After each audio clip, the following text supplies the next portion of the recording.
سلام، من آرشم. اینجا کانال پرژن پویتریه و اگر در حال تماشای ما هستید قطعا از علاقه‌مندان به شعر و ادب پارسی هستید. بنابراین دعوتتون میکنم به تماشای قسمت 17 از تفسیر مثنوی معنوی.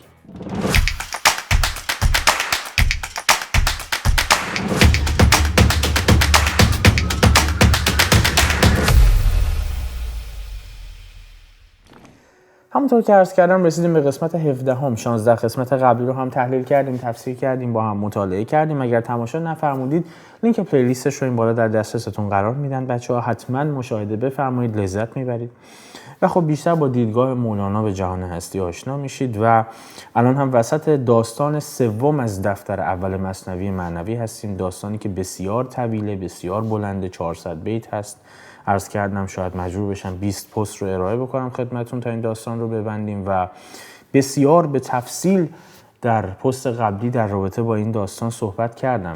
داستان در رابطه با یک پادشاه جهود یا یهود نصرانی کش بود. پادشاه یهودی که پیروان دین عیسی رو شکنجه میداد، آزار میداد، به قتل میرسوند و به تفصیل عرض کردم راجع به این موضوع صحبت کردم که این داستان هم مثل باقی داستان‌ها زایده تفکر و تخیل نویسنده و پردازشگرش هست که خب سراینده این داستان مولاناست و این هم زایده تخیل و تفکر مولاناست. اما عرض کردم این داستان یک مابعضای بیرونی هم داره. یعنی یکی از شخصیت‌های این داستان که امروز باهاش برخورد می‌کنیم، وزیر همین پادشاه، یک مابعضای بیرونی داره که نامش رو بردم سنت پال یا پولس رسول، که راجع به او به تفصیل توضیحاتی رو ارائه کردم خدمتون. دقایق طولانی رو در پست قبلی اختصاص دادم به همین موضوع که او هم یهود بود و بعد از یک یهود زاده بود که به شکنجه در حقیقت عیسویان و پیروان دین عیسی میپرداخت. در یک مکاشفه حضرت عیسی رو میبینه، بعد مسیحی میشه و بعد یک تأثیر و تأثیراتی رو در دین مسیحیت میذاره از خودش که به تفصیل و با دلیل و منطق توضیح دادم خدمتون که تصور اینه که یک بخش عظیمی از نیو تستمنت یعنی عهد جدید رو در دین مسیحیت مفاهیم او تشکیل داده و نامه‌های او تشکیل داده که حالا به این موضوعات نمیپردازم چون در پست قبل 18 دقیقه راجع به همین مطالب صحبت کردم. بنابراین اگر همه پلیلیست مثنوی رو هم تمایلی ندارید که تماشا بفرمایید در اینکه بفهمید الان در این داستان مواجه با چه چیزی هستیم، حتما قسمت قبلی که لینک اون رو هم براتون تقدیم میکنم اون رو حتما ببینید که متوجه این موضوع بشید که راجع به چه مفهومی میخوایم با هم صحبت بکنیم. در ابیاتی که در پست قبلی با هم خوندیم و تحلیل و تفسیرش کردیم، مولانا دو موضوع مهم رو جلوی روی ما گذاشته. یکی این که این پادشاه جهود یا یهود شروع کرده بود به کشتار عیسویان و پیروان عیسی با این بهانه و توجیه که او پیرو دین موسی هست و با این توجیه این کار رو میکرد که داره از دین موسی حمایت میکنه و این رو نمیتونست درک بکنه که عیسی و موسی در ظاهر دو نفر بودن اما در باطن یکی بودن و پادشاه به دلیل همون احول بودن که مثالهای جذابی رو مولانا براش آورد که تحلیلش کردیم در پست قبلی، این احول بودن یعنی لوچ بودن، دوبین بودن، به واسطه همین دوبین بودن و کجندیش بودن، این کجندیشی که از درون داشت اینها رو دوتا میدید، در صورتی که اینها هر دو پیامبران خدا بودن و از یک چشم نور میگرفتن. جای دیگه ای هم مثال این چنینی داره، میخواد بهمون بگه که کثرت بین نباید باشید، باید وحدت بین باشید. مثالی که عرض میکنم اینه که میگه اگه 100 تا چراغ هم داشته باشی و هر کدوم روشن باشن، ماهیت نور یکیه. خب حالا 100 تا چراغ داره این ماهیت رو به شما ارائه میکنه ولی ماهیت نور که عوض نمیشه و شما نباید دچار کثرت بینی و دوبینی و کجندیشی بشید، نباید احول باشید. اما این احول بودن از کجا میاد؟ نکته دوم همینه، این کجندیشی درونی اون پادشاه از کجا اومده بود؟ در یک بیت توضیح داد: خشم و شهوت مرد را احول کند، ز استقامت روح را مبدل کند. اینجا علت رو برای شما توضیح داده. میگه خشم و شهوت، قدرت و تعصب و هزاران هزار صفت از این قسمه که باعث میشه انسان حقیقت رو نبینه و حق رو فدای تعصب و خشم خودش بکنه. من یک مثال عرض میکنم خدمتون، بسیار توی مباحثات و مجادلات دیدید این رو. فرضاً من بشینم با یک نفری بحث بکنم و مسائل شخصیمون رو هم وارد اون بحث میکنم، هممون همینیم. مثال خودم میزنم، خودم اصلا بدتر از همین. میشینیم با هم بحث میکنیم سر یک موضوع حق. حالا ممکنه طرف مقابل من حق رو بگه، اما من برای اینکه آبروم رو حفظ بکنم حق رو زمین میذارم. این حق از دهن او بیرون اومده، میگم چرا او باید بگه، چرا من باید با حرفش موافقت کنم. یعنی اصلا حق بینی میره کنار، حق رو کنار میگذاریم و به تعصب خودمون میپردازیم. اینم همین رو میگه، خشم و شهوت مرد رو احول کنن.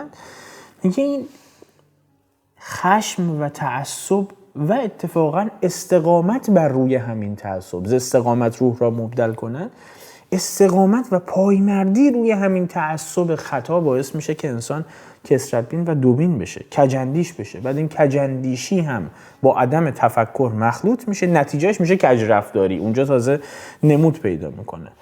و همین دلیل هم هست که انسان اگر راجع به یک حقی بخواد تصمیم گیری بکنه و کجندیش باشه، احتمالاً تصمیم درستی رو نمیگیره. حرف راست و صادق رو هم اگه بهش بزنی قبول نمیکنه. حافظ هم در رابطه با این یک غزل بسیار جذاب سروده، البته او با رندی حافظانه خودش میگه: قامتش را سرو گفتم سر کشید از من به خشم، دوستان از راست میرنجد نگارم چون کنم، زرد رویی میکشم زان طبع نازک، بی گناه ساقیا جامی بده تا چهره را گلگون کنم.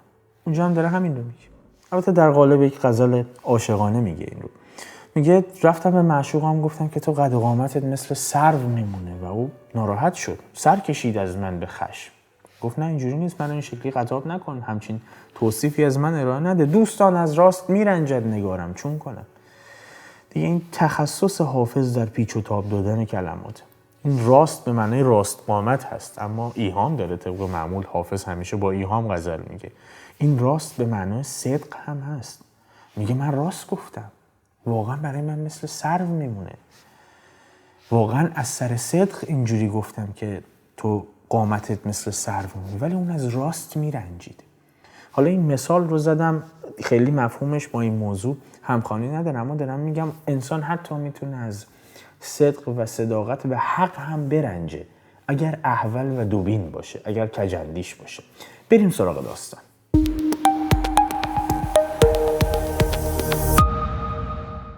خب در پست قبلی تا بیت 337 رو تحلیل و تفسیر کرده بودیم، الان میرسیم به بیت 338 و 339. میگه او وزیری داشت گبر و اشفده، کو براب از مکر بربستی گره. گبر رو دقت بفرمایید در معنای لغوی به معنای زردشتی هست، اما مولانا به هر کافری که او رو نمیپسندید لقب گبر میداد. یعنی این رو مد نظر داشته باشید که مولانا کلا کلمه گبر رو به معنای خبیث و بدجنس استفاده میکرد، نه زردشتی. اشفده هم که یعنی حیله‌گر، کو براب از مکر بربستی گره. کلمه مکر یه ذره بیایید روش صبوری بکنیم. مکر صرفاً یک صفت منفی نیست، این رو در نظر داشته باشید. مکار یعنی کسی که کاری که به سادگی قابل انجام نیست رو با شیوه‌های پیچیده انجام میده.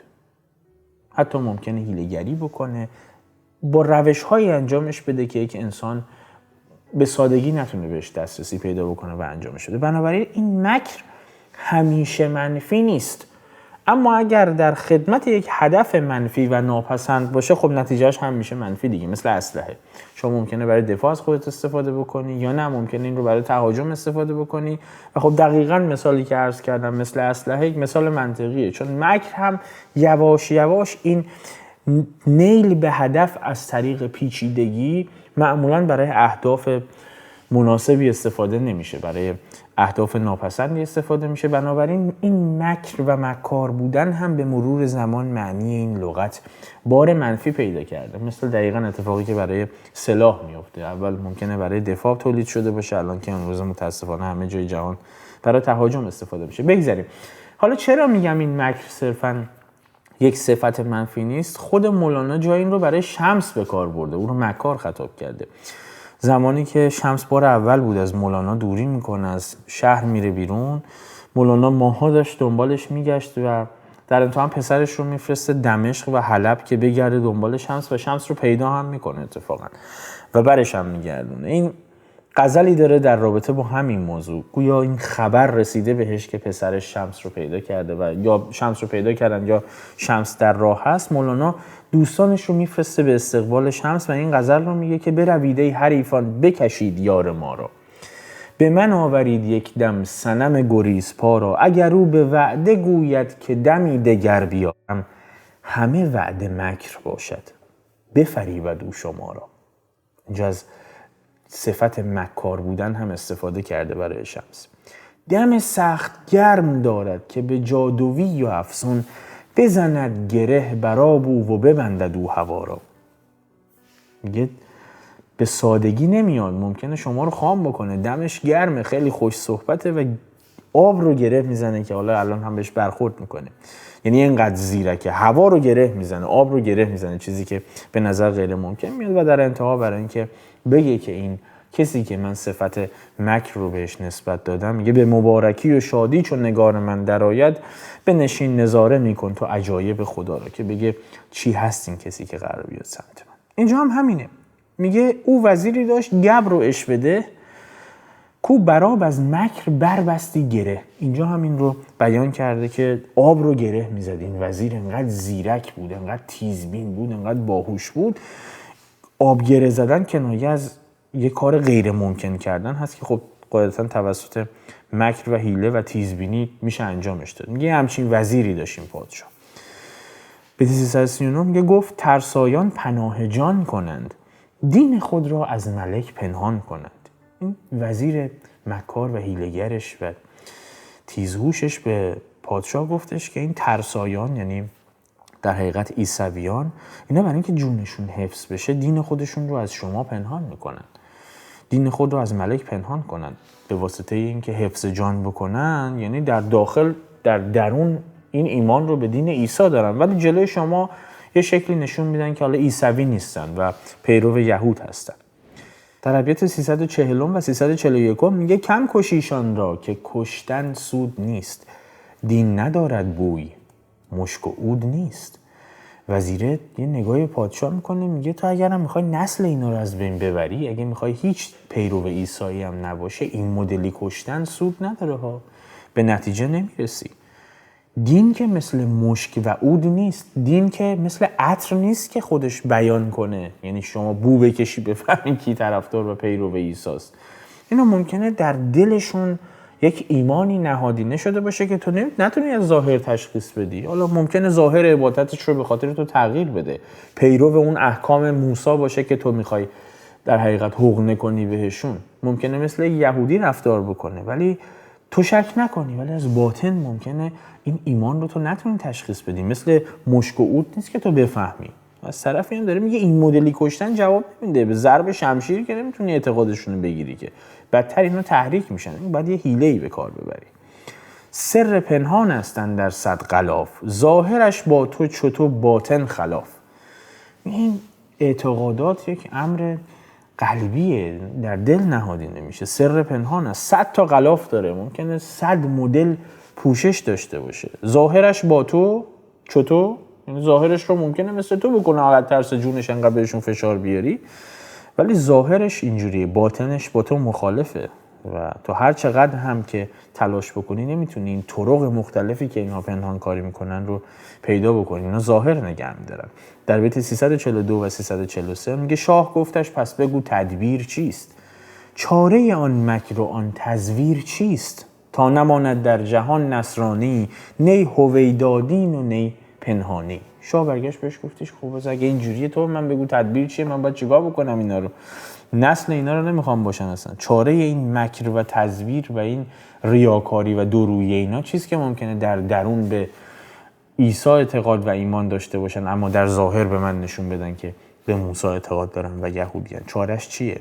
تا نماند در جهان نصرانی. چارهش رو به من بگو ما تدبیری بکنیم یه دونه نصرانی هم در دنیا نمونه، یک پیرو عیسی هم نمونه، چه هویدادین باشه، نی هویدادین و نی پنهانی، چه اون که دینش رو آشکار بکنه به ظاهر بگه، یا اونی که تزویر و ریا بکنه به من نگه، من نتونم بفهممش.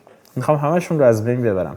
در ابیات بعدی 344 و 345 وزیر بهش راهکار ارائه میده. گفت ای شه گوش و دستم را ببر، بینیم بشکاف اندر حکم مر. بعد از آن در زیر دار آور مرا، تا بخواهد یک شفاعتگر مرا. اینجا مکر به کار میبنده، اینجا حیله‌گری میکنه. وزیر بهش میگه ای پادشاه، گوش و دستم رو ببر، منو مسله کن. گوشامو ببر، دستمو ببر، بینیم رو بشکاف، یعنی بینیم رو شکاف بده. اندر حکم مر. حکم مر یعنی فرمان شرعی، حکم قاطع. میگه منو مجروحم بکن که ظاهرم واضح باشه که من مورد غضب تو واقع شدم. بعد از آن در زیر دار آور منو، بعد منم ببر تا دم چوبه دار که همه فکر کنن من رو میخوای دار بزنی، تا بخواهد یک شفاعتگر مرا. بعد یه هماهنگی بکن، یه نفر بیاد شفاعت کنه منو، طلب بخشش کنه از شما به واسطه گناهی که من کردم. اینجوری من محبوب دل اونهایی میشم که بعداً متوجه میشن به چه دلیل با من این کار رو کردی. و در ابیات بعدی توضیح هم میده که این کارا رو در خفا نکن، جلو چشم همه این کارا رو بکن. بر منادیگاه کن این کار تو، بر سر راهی که باشد چارسو. آنگه هم از خود بران تا شهر دور، تا در اندازن در ایشان شر و شور. میگه این کاری هم که میخوای بکنی تو خلوت نکن، بر منادیگاه بکن. منادیگاه یک جای مرتفعی بود، اون زمان شبکه اجتماعی تلویزیون نبود. وقتی حاکم میخواست چیز رو به مردم برسونه، یک منادیگاه هایی بود که اونجا ندا سر میدادن. مرتفع بود، جایی که وقتی یک نفر از جانب پادشاه میومد و جار میزد چیزی رو، مطلبی رو ارائه میکرد، همه میشنیدن. میگه برو در منادیگاه این کارو بکن، یه جوری این کارو بکن که همه ببینن من با دستای قطع شده و بینی شکافته شده دارم میام که برم دارم بزنم. بر سر راهی که باشد چارسو، یک جای چارسو باشه، چهار طرف آدم بیاد تردد بکنه و من رو ببینه، قشنگ واضح باشه. آنگه هم از خود برم تا شهر دور. وقتی هم که این اتفاق میفته، خب منو تا اونجا میبری، تا سر دار میبری. یکی هم میاد میگه شفاعت میکنه دیگه، میاد میگه که تو خدا اینو ببخشش، الله درگذر از خونه این، تو هم موافقت بکن دیگه، نذار منو دار بزنن، همینجوری بدون دست و دماغ شکافته من رو تبعید کن. آنگه هم از خود بران تا شهر دور، منو تبعید کن از اون شهر، اصلا منو بیرون کن، تا در اندازن در ایشان شر و شور.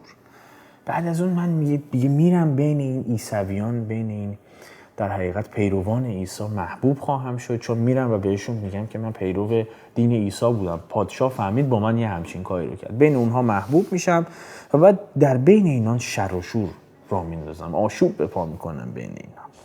در بیت 348 و 349 همین رو میگه پس بگویم من به سر نصرانیم، ای خدای رازدان میدانیم. شاه واقف گشت از ایمان من، و از تعصب کرد قصد جان من. اینجا میگه زمانی که منو تبعید میکنی بین اینها، من با همون شرایط فیزیکی نابسامان میرم سمت اینا، من میگم به سر نصرانیم. سر یعنی باطنن و در دل. من به این عیسویان که من رو به سمت اونها، به سوی شهر اونها تبعید کرده، میگم دین اصلی من نصرانی بوده، من پیرو عیسی بودم. ای خدای رازدان میدانیم، هم کیش شما هستم، هم دین و هم فرقه شما هستم، ولی این راز رو نهان داشتم که از غضب پادشاه در امان بمونم. و ای خدای دانا تو میدونی که من این اسرار رو در دل خودم نگه داشته بودم و تو قائل هستی و دانا هستی به سر من، بنابراین میدونستی این رو. شاه واقف گشت از ایمان من، این شاه یهود چون فهمید که من به آیین در حقیقت عیسویان و به پیروان عیسی و خود عیسی اعتقاد دارم، از بحر تعصب، از روی خشم و تعصبش قصد کرد جون من رو بگیره. اون قاعدتا برم بین اونها با اون شرایط فیزیکی این رو بگم، قطعاً بین پیروان عیسی محبوب میشم. در ابیات بعدی 350 و 351 تبیین میکنه. خواستم تا دین ز شه پنهان کنم، آنکه دین اوست ظاهر آن کنم. یعنی دقیقاً همون چیزهایی که داشت به پادشاه توصیه میکرد که ممکنه باهات این کارا رو بکنم و تو نفهمی اینا اهل در حقیقت پیروان عیسی هستن. من میخواستم دینم رو از چشم شاه پنهان بکنم، خواستم تا دین ز شه پنهان کنم، آنکه دین اوست ظاهر آن کنم. میخواستم ایمانم رو در دلم نگه دارم، در ظاهر مثل دین او رفتار بکنم، تظاهر بکنم که یهودی هم آزارم نده. شاه بویی برد از اسرار من، متهم شد پیش شه گفتار من. پادشاه فهمید من دارم چی کار میکنم، دین اصلی من رو فهمید و در نتیجه این حرفی که من نزد شاه زده بودم بی‌اعتبار شد و نتیجهش همین مسله شدن و شکافتن بینی من و قصد پادشاه برای دار زدن من بود. در ابیات بعدی توضیح میده. حالا دیگه رفته پیش پیروان عیسی، داره خودش رو پیش اونها محبوب میکنه و میگه وقتی که شاه فهمید من دارم تظاهر میکنم به یهودی بودن، دوزاریش اولا افتاد و من رو مسله کرد، من رو به این حال در آورد. به من چی گفت؟ گفت تو چو در نان سوزن است، از دل من تا دل تو روزن است.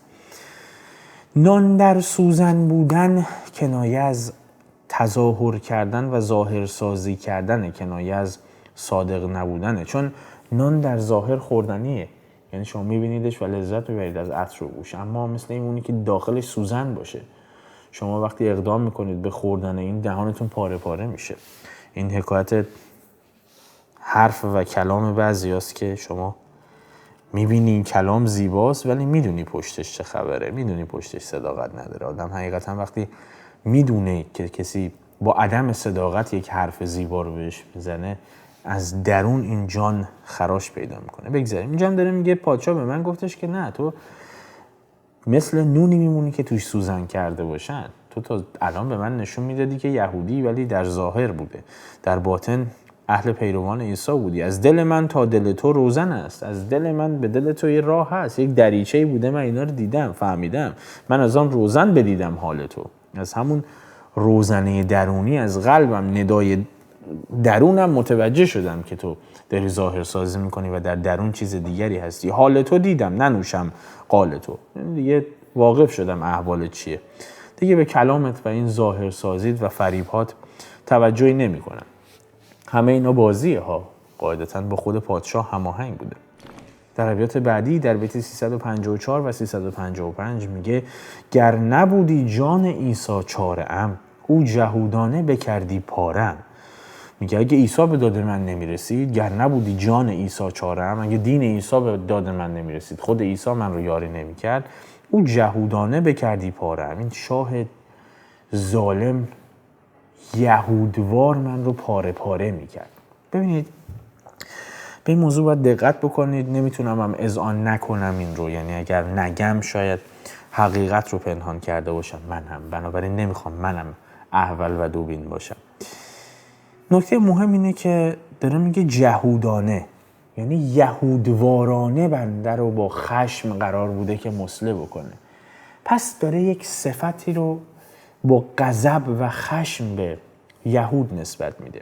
شما مثنوی رو سر تا سر هم که بخونید متوجه میشید که مولانا خیلی سر مهر با یهودیان نداشته.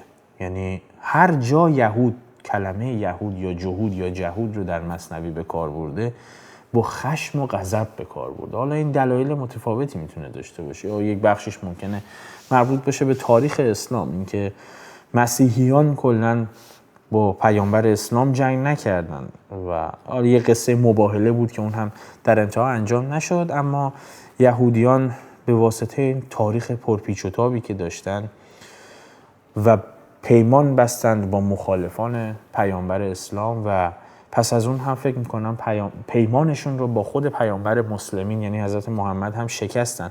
جنگ‌های مختلفی بینشون رخ داد، بنی قریظه و این مسائل که دیگه همه در تاریخ میدونید احتمالاً. و این دیدگاه اصولاً در تاریخ اسلام بوده، در دل تاریخ هست و تا امروز هم این موضوع کش پیدا کردم. همکنون هم میبینید این مسائل و این منازعه رو که البته این منازعات ایدئولوژیک تبدیل به منازعات سیاسی و ژئوپلیتیک هم شده امروز دیگه. همه واقف هستید بهش، همه در جریانش هستید. بنابراین شاید یکی از دلایل این که مولانا سر مهر با یهودیان نداشته این قصه های تاریخی بوده باشه و از طرفی هم با مسیحیان خوب بود، چون در قونیه زندگی میکرد، اونجا به هر حال کلیساهای بسیاری هم بود، در بین مسیحیان زیست میکرد و خب رفتار و اخلاق اونها رو هم میپسندید و دوست داشت. به همین واسطه همیشه از مسیحیان به نیکی یاد کرده در مثنوی منوی، اما از یهودیان خیر. بهر عیسی جان سپارم سر دهم، 100,000 منتش بر خود نهم. میگم به واسطه اینکه عیسی به داد من رسید و این دین عیسی به داد من رسید که این پادشاه یهودوار من رو پاره پاره نکنه، حاضرم جونم رو بدم، حاضرم سرم رو بدم. 100,000 منتش بر خود نهم، یعنی اصلا این مسیحی که بخوام برای او جان بدم، برای ترویج افکار او جان بدم، سرم رو هم برای عیسی بدم، برای من افتخار به حساب میاد. ولی در ابیات بعدی میگه جان دریغم نیست از عیسی، ولیک واقفم بر علم دینش نیک نیک یا نیک نیک. یعنی من دریغ نداشتم از اینکه پادشاه اصلا منو بکشه به این واسطه، من جونم رو هم فدا بکنم برای عیسی، ولی کن به واسطه اینکه به علم دین عیسی، یعنی به مفاهیم پس پرده دین عیسی و حضرت مسیح من خیلی نیک آگاهی دارم و خیلی بکر میدونم و عمیق هستم درش، نمیخواستم، ترجیح همین نبود که فعلا از دنیا برم. چرا؟ حیف می آمد مرا کان دین پاک در میان جاهلان گردد هلاک. حیفم می اومد منی که اینقدر خوب این دین رو میدونم، خیلی خوب میتونستم مفاهیمش رو ترویج بدم و مردم رو دور سفره عیسی جمع بکنم، به واسطه تعصب و خشم این پادشاه از بین برم و این دین پاک نتونه ترویج پیدا بکنه و این پادشاه همه رو از دم تیر بگذرونه و بکشه و این دین پاک در میان جاهلان گردد هلاک، بین نادانایان هلاک بشه و از بین بره. در ابیات 358 و 359 میگه شکر ایزد را و عیسی را که ما، گشته ایمان کیش حق را رهنما. از جهود و از جهودی رستم، تا به زناری میان را بستم. شکر ایزد را و عیسی را که ما، یعنی میگه خدا و عیسی رو من سپاسگزاری میکنم که ما برای این دین برحق راهنما شدیم و هدایت شدیم برای اینکه جزو پیروان عیسی قرار بگیریم. گشته ایمان کیش حق را رهنما، ما رو این گونه هدایت کرد که بپیوندیم به دین عیسی. از جهود از جهودی رستم، تا به زناری میان را بستم. یعنی روزی که من مسیحی شدم عملاً از یهودیان و آیینشون تبری جستم، ازشون دور شدم و دیگه نمیخوام به اون مسیر برگردم. ببینید زنار رو من بارها عرض کردم، یک رشته و یک کمربند ابریشمین بود که معمولا زرتشتیان می‌بستن، اما در برهه‌ای از تاریخ مسیحیان هم این زنار رو به گردن مینداختن و صلیب ازش آویزون میکردن. در بخشی هم در زمان عمر بود فکر میکنم، داشتم مطالعه میکردم، مرسوم میشه که برای اینکه مسیحیان از در حقیقت مسلمانان جدا بشن این زنار رو به کمر میبستن که مشخص بشه که اینها مسلمون نیستن. در غیر این صورت مسیحیان در اون ابتدا اصلا عادت به بستن زنار نداشتن. این مسائل از پس از یک مدتی باب شد بینشون.